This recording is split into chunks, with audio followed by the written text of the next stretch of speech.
வருகிற சட்டசபை தேர்தலில் மக்கள் சிந்தித்து வாக்களிங்க. மக்களிடம் பல கோடி ஊழல் பண்ணி கொள்ளையடித்த வரி பணத்தில் 1% மட்டும் எடுத்துகிட்டு வந்து எலெக்ஷன் டைமில் மக்கள்கிட்ட 500 1000 கொடுத்து ஓட்டு வாங்கும் அரசியல்வாதிக்கு ஓட்டு போடாதீங்க.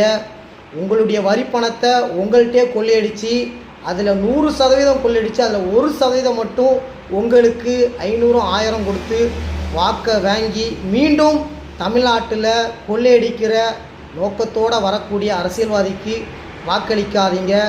மக்களுக்கான முதல்வரை தேர்ந்தெடுங்க. தமிழ்நாட்டில் ஊழலற்ற ஆட்சி யார் தருவார்னு பாருங்கள்.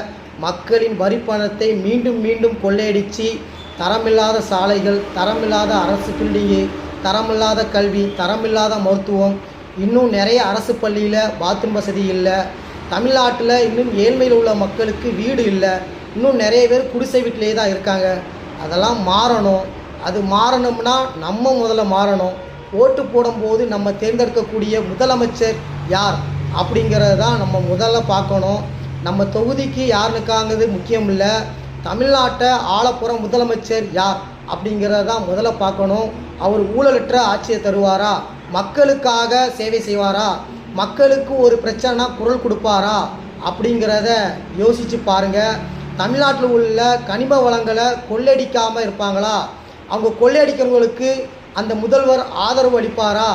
ஆதரவு அளிக்காத முதலமைச்சரா? அப்படிங்கிறத தெளிவாக பாருங்கள். மக்களுக்கு சேவை செய்வதற்காக வந்திருக்க முதலமைச்சரா, இல்லை மக்களின் வரி பணத்தை கொள்ளையடிக்க வந்திருக்க முதலமைச்சரா, மக்களை துன்புறுத்துவதற்காக வந்திருக்கிற முதலமைச்சராங்கிறத மக்கள் ஓட்டு போடுறதுக்கு முன்னிட்டு சிந்திச்சு பாருங்கள். மக்களின் வரி பணத்தை கொள்ளையடித்து அந்த காசை உங்கள்கிட்ட கொடுத்து மீண்டும் கொள்ளையடிக்கிறதுக்கான ஒரு வாய்ப்பை கேட்குறாங்க.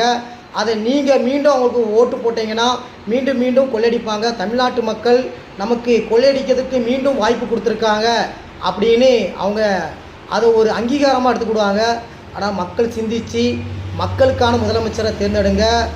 சட்டவிரோதமாக கனிம வளங்களை கொள்ளையடித்து பல கோடி ஊழல் பண்ணி பல கோடி சொத்து சேர்த்து ராஜ்ய வாழ்க்கை வாழ்கிறாங்க. ஆனால் ஏழ்மையில் உள்ள மக்கள் இன்னும் ஏழ்மையில் தான் இருக்காங்க. அன்றாடம் வேலைக்கு போகிறவங்க அன்றாடம் வேலைக்கு போய்ட்டுருக்காங்க. இன்னும் வீடு வாசல் இல்லாமல் நிறைய பேர் இன்னும் சாலை ஓரங்களில் உறங்கிட்டு இருக்காங்க. அதெல்லாம் மாறணும்னா மறக்காமல் விசில் சின்னத்துக்கு ஓட்டு போடுங்க. மக்களாட்சி தமிழ்நாட்டில் அமையட்டும், மன்னராட்சி ஒழியட்டும். மீண்டும் ஊழல் ஆட்சிக்கு ஓட்டு அளிக்காதீங்க. மக்கள் ஆட்சி அமைதிட தளபதி விஜய் அவர்களுக்கு விசில் சின்னத்தில் வாக்களித்து தமிழ்நாட்டின் முதல்வரை தேர்ந்தெடுப்போம். மக்கள் ஆட்சியை தமிழ்நாட்டில் அமைப்போம்.